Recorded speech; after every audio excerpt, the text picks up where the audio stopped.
Shalom anak-anak kelas 4. Apa kabarnya? Tetap sehat ya dan tetap semangat. Tepuk semangat. Semangat buat kalian semuanya. Oke, hari ini kita akan kembali belajar agama, belajar tentang Tuhan. Jadi sebelum kita berdoa, Teacher Bella membaca firman dulu ya buat anak-anak semuanya. Tertulis di Keluaran 14 ayat yang ke-19. Kemudian bergeraklah malaikat Allah yang tadinya berjalan di depan tentara Israel, lalu berjalan di belakang mereka. Dan tiang awan itu bergerak dari depan mereka, lalu berdiri di belakang mereka. Firman Tuhan ini mengingatkan kita tentang penyertaan Tuhan di dalam kehidupan kita. Kita berdoa yuk. Mari kita bersatu dalam doa. Bapa yang baik, kami bersyukur buat hari ini. Kami kembali belajar.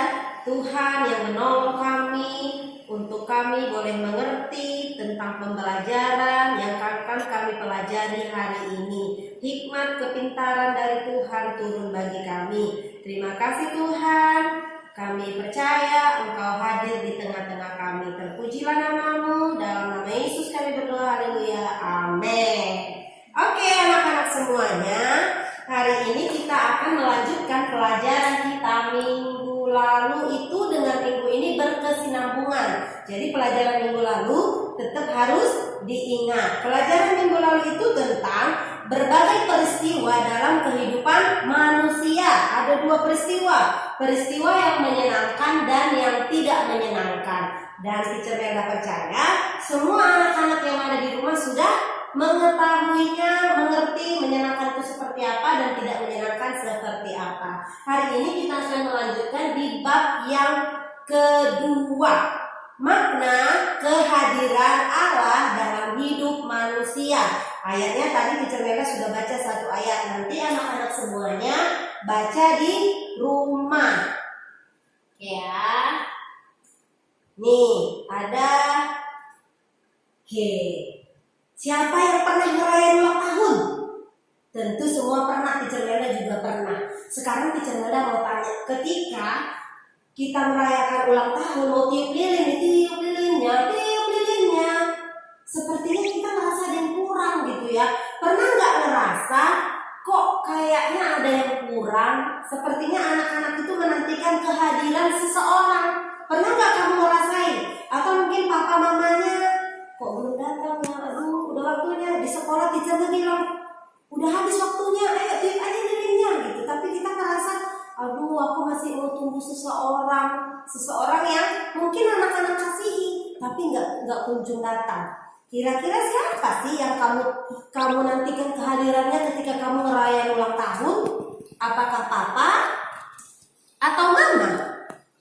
Atau anak-anak semua yang tahu? Mungkin kamu merindukan temanmu. Oh, temanku kompakku yang itu belum datang. Atau saudara kamu. Apapun itu, ketika kita merayakan ulang tahun, kebahagiaan kita merindukan kehadiran seseorang. Kenapa sih kita rindu gitu? Sekarang pertanyaannya begini. Seandainya seseorang yang kamu harapkan untuk hadir di hari ulang tahunmu itu nggak datang, kira-kira apa yang terjadi ya? Perasaan kamu gimana? Sedih nggak? Atau malah kamu bahagia? Kira-kira nih papa mamanya jadi nggak datang. Aduh, lagi lembur tiba-tiba bos papanya atau bos mamanya bilang nggak bisa pulang cepat ya hari ini, ada kerjaan mendadak. Dan kamu mau tiup lilin, papa mama nggak datang. Kira-kira perasaan kamu gimana? Sedih nggak? Sedih kan? Pasti sepi. Ini dia. Semua orang selalu mengharapkan kehadiran orang yang dicintai, termasuk anak-anak semuanya. Ketika kamu ulang tahun, kamu rindu papa mama kamu, adik kakak kamu, saudara-saudara kamu, atau teman-teman kamu ada di acara bahagia kamu. Tapi kadang-kadang ada juga yang nggak bisa hadir. Jadi sama seperti kamu mengharapkan kehadiran orang yang kamu sayangi di dalam kehidupan kamu, demikian juga Tuhan, Dia juga merindukan kehadiran kita. Kita juga merindukan kehadiran Tuhan di dalam kehidupan kita.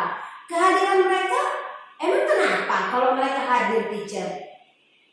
Teacher rasa ketika teman-teman atau orang kita kasih datang, itu akan membuat sukacita kita menjadi lengkap. tiba-tiba tadinya sedih, papa mama nggak jadi datang, temanku nggak datang. Tiba-tiba begitu dia dari jalan langsung sumringah, senyum. Oh, papaku datang, papaku datang. Itulah ketika kita menantikan kehadiran orang yang kita sayangi.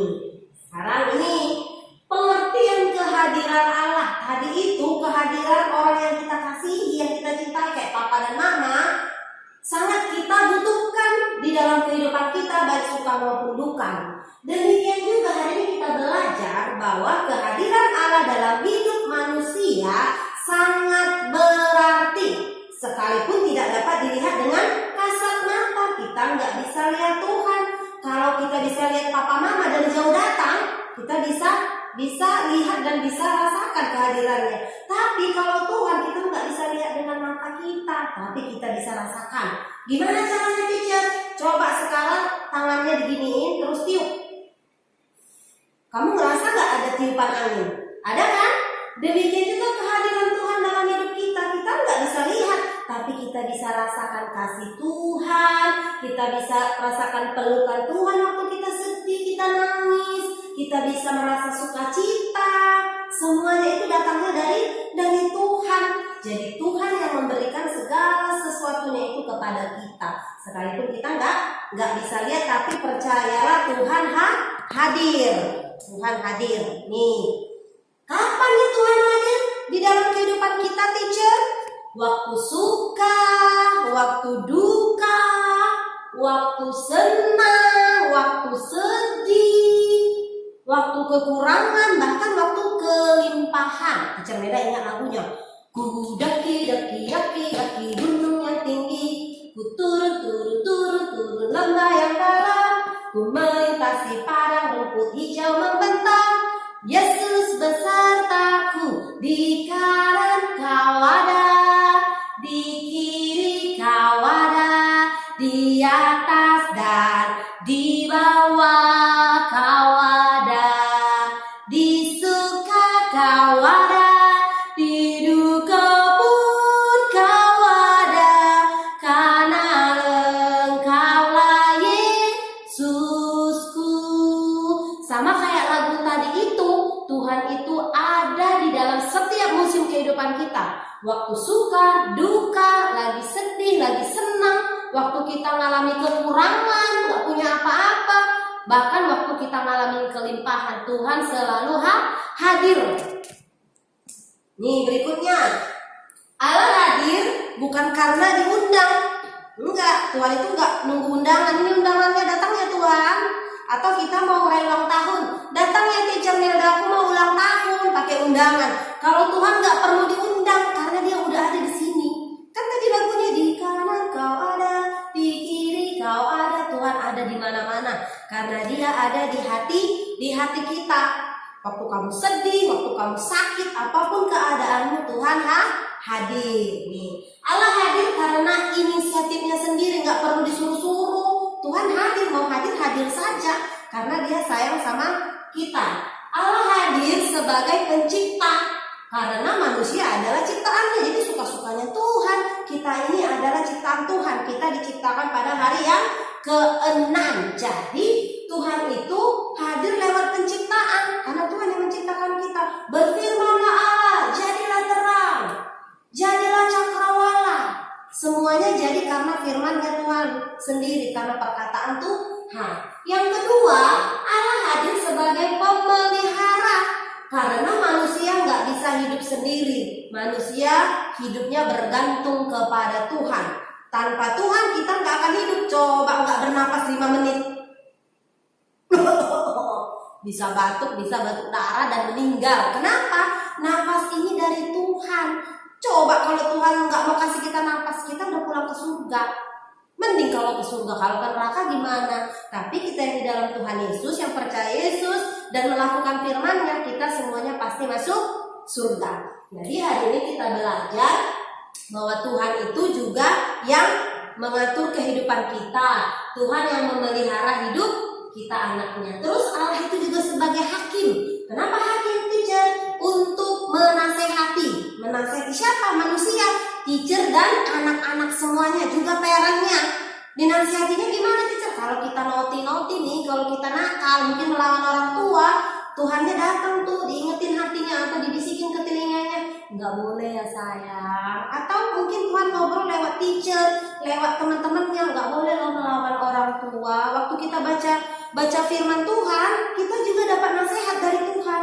Makanya harus baca kitab suci dan doa tiap hari. Supaya apa? Supaya kita bisa dinasehatin Tuhan setiap hari. Oke ya sayang. Jadi Tuhan itu juga Tuhan yang sebagai hakim menasehati kita semuanya. Kalau kita salah, kita ditegur. Kalau kita jalannya bengkok, dilurusin lagi sama Tuhan. Jadi harus dengar-dengaran dan obey sama Tuhan lewat mama dan papa. Nih, makna kehadiran Allah dalam hidup manusia. Kenapa sih Tuhan itu hadir gitu ya? Tuhan ingin menunjukkan bukti kasihnya kepada kita. Tuhan itu tahu kita nggak bisa hidup tanpa Tuhan. Jadi Tuhan mau nunjukin, nih loh, karena begitu besar kasih Allah akan dunia ini, sehingga Ia mengaruniakan anaknya yang tunggal, supaya setiap kita yang percaya kepadanya tidak binasa, melainkan beroleh hidup yang kekal. Jadi untuk itulah Tuhan datang, membuktikan kasih dan cintanya kepada kita. Terus untuk apa lagi? Membawa sukacita, menikmati semua berkat-berkat Tuhan. Ketika kita diberkati, menikmati segala kebaikan Tuhan, kita akan bersukacita. Terus apa? Mempererat persaudaraan dan persekutuan. Kita yang kakak beradik semakin erat, papa dan mama semakin erat, semakin romantis. Nggak pernah berantem lagi, nggak pernah pukul-pukulan. Kenapa? Karena ada Yesus di rumah kalian, ada Yesus juga di rumahnya Teacher Melda. Terus untuk apa kehadiran Tuhan? Mengajarkan manusia untuk selalu bersyukur dalam segala hal kepada Tuhan. Jadi kita manusia nggak boleh sombong. Kenapa? Kalau Tuhan bilang, diambilkan nafasnya, kita bisa mati. Jadi kita harus datang kepada Tuhan senantiasa. Oke, demikianlah pelajaran kita hari ini. Ini homeworknya ya sayang, ada di halaman 15. Do the best for Jesus and God bless you kids. Thank you ya. Kita berdoa dulu. Bapak, terima kasih kami sudah selesai belajar. Tuhan memberkati kami.